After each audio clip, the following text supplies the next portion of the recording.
인간은 과학 속에 살고 있다. 지구의 자전으로 매일 낮과 밤이 생기고 밤하늘에 뜨는 달과 별을 발견할 수 있다.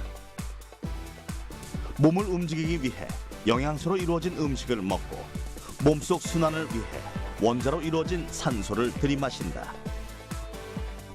이처럼 우리의 평범한 일상 속에 과학적 다양한 원리가 숨어 있다. 지나치기 쉬운 생활 속 과학 이야기, 이지 사이언스에서 알아본다. 우리 몸에는 많은 과학적 사실이 숨겨져 있다. 사람은 저마다 다른 DNA를 가지고 있고 그 DNA는 개인의 다양한 정보를 나타낸다. 또 혈액으로 체질을 구분하거나 호르몬으로 미래 직업까지 예측할 수 있다고 한다. 내 몸에 흐르는 과학적 정보를 안다면 보다 효율적인 삶을 살 수 있을 것이다. 그중 우리가 가장 궁금해하는 것은 단연 다이어트다. 식이 조절부터 다양한 체중 감량법이 전해지고 있지만 과학적 다이어트는 기초 대사량을 관리하는 것이 가장 좋은 방법이라고 말한다. 우리가 하루 중에 소모하는 열량은 70% 이상이 기초 대사량에 의해서 소비되기 때문에 실제 운동으로 소모되는 열량보다도 이 근육량이라든지 체표 면적과 비례해서 발생하는 기초 대사량이 소모하는 열량의 큰 부분을 차지하게 됩니다. 따라서 기초 대사량이 높은 경우에는 비교적 어느 정도 섭취를 해도 에너지가 많이 소모되기 때문에 살이 쉽게 찌지 않습니다. 기초 대사량이란 체온 유지, 심장 박동, 호흡, 근육의 긴장 등 생명 유지를 위해 소모되는 에너지 양을 말한다. 몸무게 60kg인 성인의 경우 1일 기초 대사량은 1,400kcal가 기본이지만 근육량에 따라 큰 차이가 생긴다. 그렇다면 굶는 다이어트는 기초 대사량과 어떤 관계가 있을까? 굶는 다이어트를 하게 되면 이전보다 더 살찌는 체질로 바뀌게 된다. 우리 몸은 음식 섭취량이 줄어들면 급격히 위기감을 느끼면서 지방을 축적하고 기초 대사량을 떨어뜨리기 때문이다. 최근에는 하루에 한 끼만 먹는 간헐적 단식이 유행하고 있다. 간헐적 다이어트의 경우에도 한 끼 식사를 건너뛰거나 아니면 굶는 다이어트와 마찬가지로 끼니를 거르면서 에너지 섭취 감소로 인해 일시적으로 살이 쉽게 빠지는 경향이 있습니다. 그러나 다시 먹게 되거나 이러한 형태를 유지하지 못하게 되는 경우는 체중의 재증가, 즉 요요 위험이 큰 다이어트라고 볼 수 있습니다. 그렇다면 식사를 규칙적으로 하면서 지방 섭취를 줄이면 어떨까? 단백질이나 지방이 부족한 경우에는 근육을 형성할 수 없게 된다.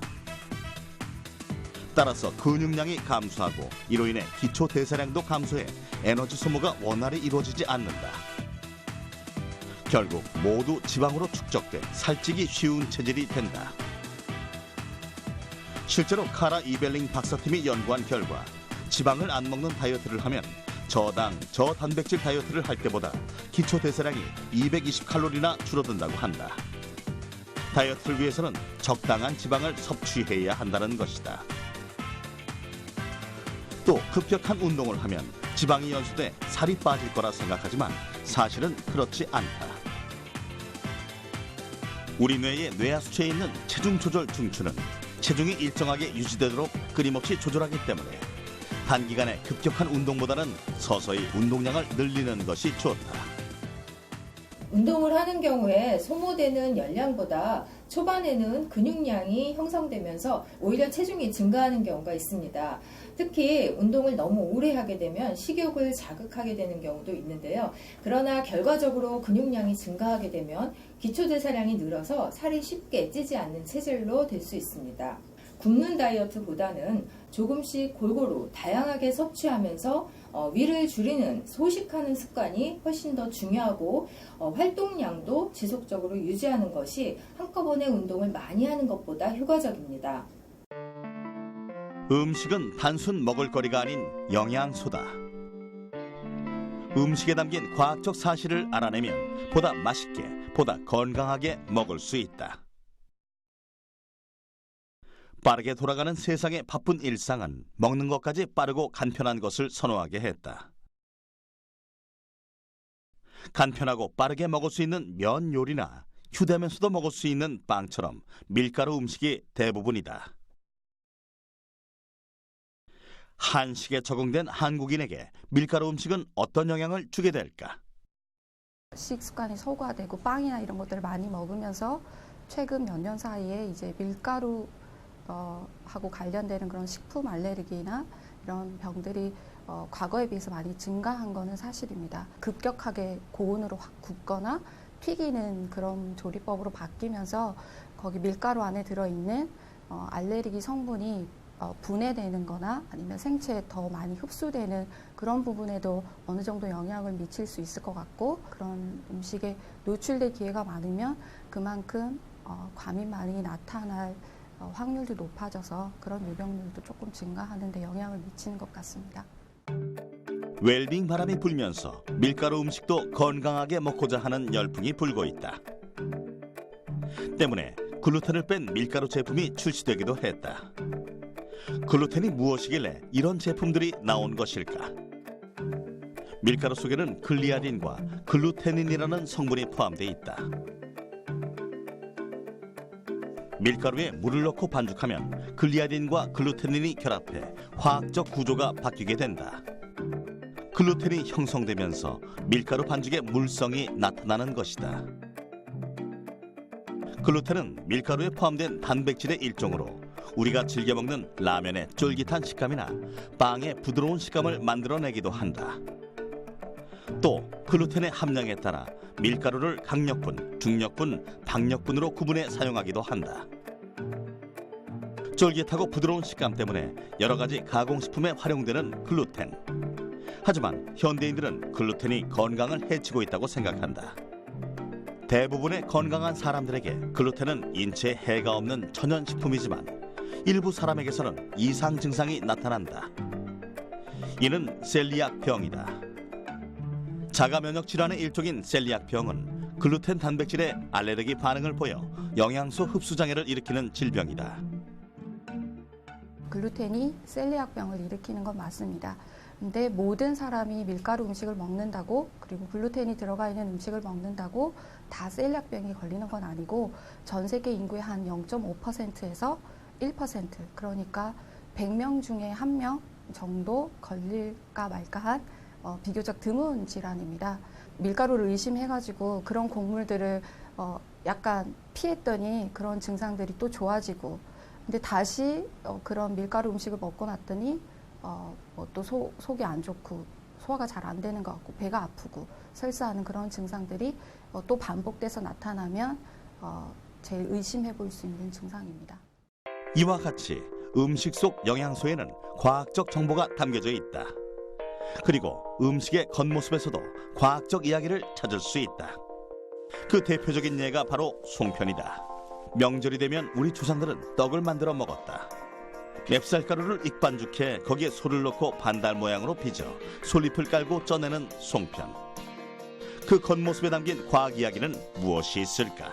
우리나라는 예로부터 농경 국가로 달의 변화에 따라 시간을 예측하고 이에 맞추어 농사를 지었기 때문에 음력, 원력과 절기가 아주 중요하였습니다. 계절의 변화를 기준으로 절기마다 떡을 빚어서 조상의 은혜에 감사하거나 또 풍요로움을 기원하였죠. 이래서 이제 중요한 달의 모양을 본떠서 송편을 빚게 되었고, 또 소를 넣기 전에는 동그란 보름달 모양, 그리고 또 넣고 반으로 접게 되면은 반달 모양이 되니 송편 하나에 달의 변화를 담았다는 그러한 유래가 있습니다. 송편의 모양은 농경사회에서 중요하게 여긴 달의 모양을 본떠서 만들어졌다. 이런 송편에는 솔잎이 늘 함께했다. 솔잎을 깔면 송편의 향과 맛을 더할 뿐 아니라 보관도 쉬워지는 장점이 있기 때문이다. 소나무 잎에 풍부한 피톤치드는 식물이 다른 미생물로부터 자기 몸을 방어하기 위해 발산하는 살균 물질이다. 피톤치드가 공기 중에 세균이나 곰팡이를 죽이고 해충을 막아 음식의 보관성을 높였다. 솔잎으로 찌면 송편에 향을 줄 수도 있고, 또 송편을 찔 때 서로 달라붙지 않도록 하는 용도로서도 사용되기 때문에 이러한 부분에 있어서는 조상들의 생활의 지혜라고 할 수 있겠습니다.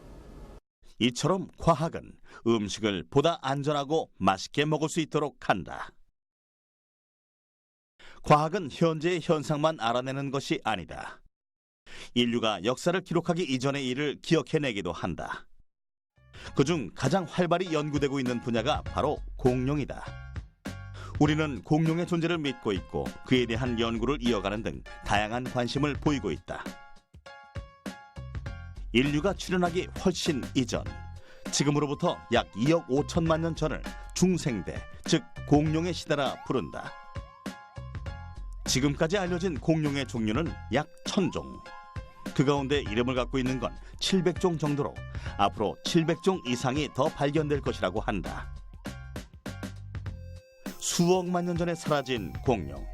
우리는 그들의 존재를 어떻게 알아낼 수 있었던 걸까? 공룡은 지구상에 많은 화석을 남겼다. 그리고 우리는 화석을 통해 공룡의 존재를 확인할 수 있었다.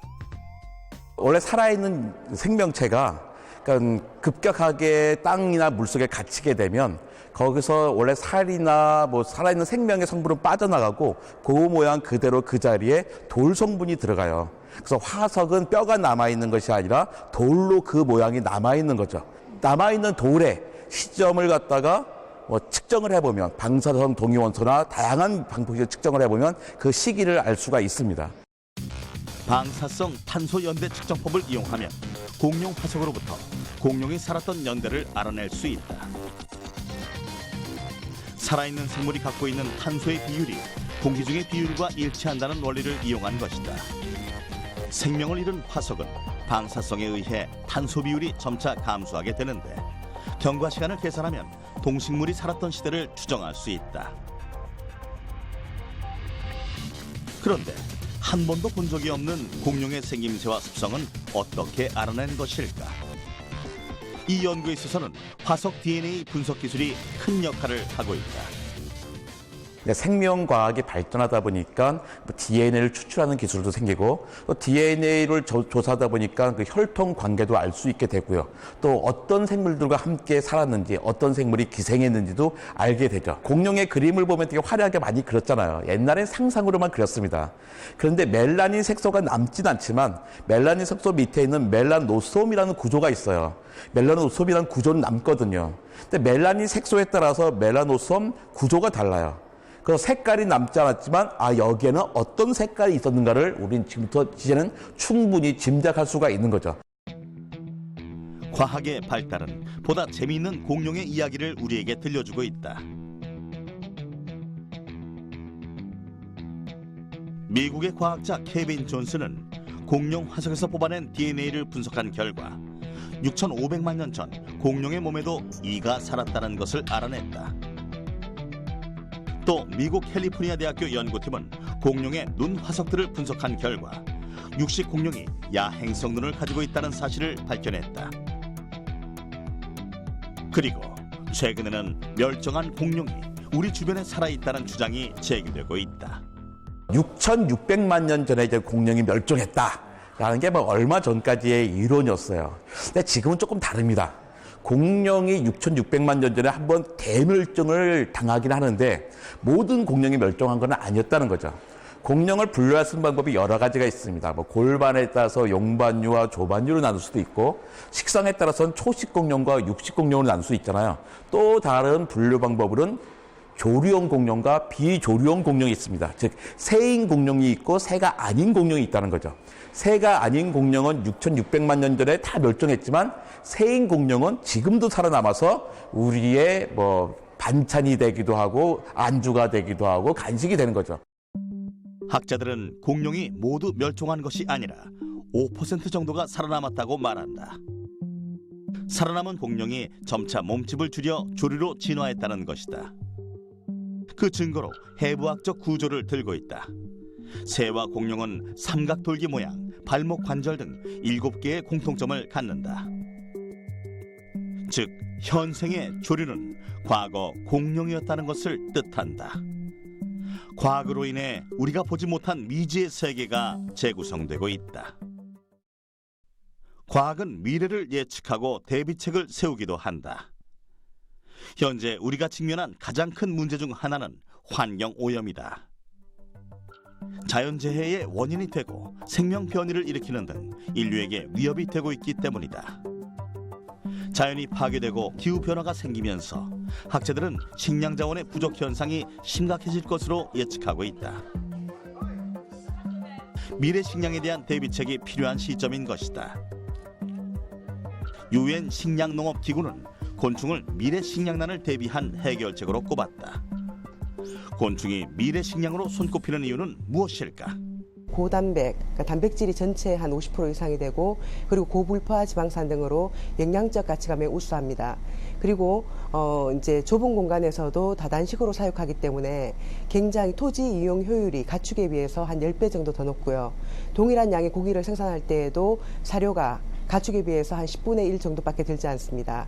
그래서 경제적이라는 그러한 장점이 있고, 그리고 이제 그 온실가스 배출량이 가축에 비해서 한 수십 배 정도 더 작기 때문에 친환경적이라는 특성까지 있기 때문에 저희는 식용곤충을 미래 식량으로 지목을 하였습니다. 벨기에는 집 귀뚜라미, 풀무치, 갈색 거저리 등의 곤충을 식품 원료로 인정했고, 미국과 영국, 싱가포르의 몇몇 레스토랑에서는 이미 곤충을 식재료로 사용하고 있다. 곤충이 어떻게 미래 식량이 될 수 있을까? 우리나라 농진청에서도 이런 움직임에 발맞추고 있다. 2010년 처음으로 곤충산업육성법을 제정하고 곤충산업육성 5개년 종합계획을 수립했다. 연구팀은 맛과 영양을 모두 만족시킬 식용으로 적합한 곤충을 찾아내고자 연구에 연구를 거듭하고 있다. 식품의약품안전처로부터 과학적 검증을 받아 식품 원료로 인정받은 곤충은 갈색 거저리 애벌레와 흰점박이 꽃무지 애벌레가 있다. 더불어 장수 풍뎅이와 귀뚜라미도 식용화를 위한 연구가 진행 중이다. 하지만 곤충을 먹는다는 것은 왠지 안전해 보이지 않는다. 전문가들은 자연에 돌아다니는 곤충이 아닌 식용 곤충을 따로 사육해야 한다고 한다. 식용으로 사용될 곤충은 어떻게 사육하게 되는 것일까? 식용곤충의 경우에는 사람이 먹어야 하는 거기 때문에 굉장히 일단 청결한 환경에서 길러져야 되고, 이러한 사육에 대한 여러 가지 시설이라든가 먹이, 사료로 쓰는 것이라든가, 그리고 이제 키워야 되는 온도, 습도 이런 여러 가지의 것들은 이미 저희 농촌진흥청에서 식용곤충 표준 사육 지침서라는 것을 발간을 했습니다. 그래서 그 지침서에 준해서 이제 깨끗하게 청결하게 사육된 곤충을 식용곤충으로 이용하고 있습니다. 농촌진흥청 지침서에 따르면 식용곤충은 외부 물질이 유입되지 않도록 차단된 시설에서 사육되며 바닷가도 직접적으로 접촉하지 않도록 깨끗한 플라스틱 소재 용기를 사용한다. 곤충의 사료로는 밀을 도정하고 남은 밀기후를 주로 하고 다양한 채소를 통해 비타민과 수분을 공급한다. 무엇보다 사람이 믿고 먹을 수 있을 정도로 청결한 환경을 만드는 것이 중요한 것이다. 하지만 곤충을 먹는다는 것은 아직까지 낯선 풍경이다. 여러 가지 곤충 요리를 연구 중에 있지만 혐오식품이라는 이미지를 지우지는 못했다. 그러나 곤충은 소나 돼지처럼 메탄가스를 유발해 환경을 오염시키지는 않는다. 또 좁은 공간에서 사육할 수 있다는 큰 장점이 있다.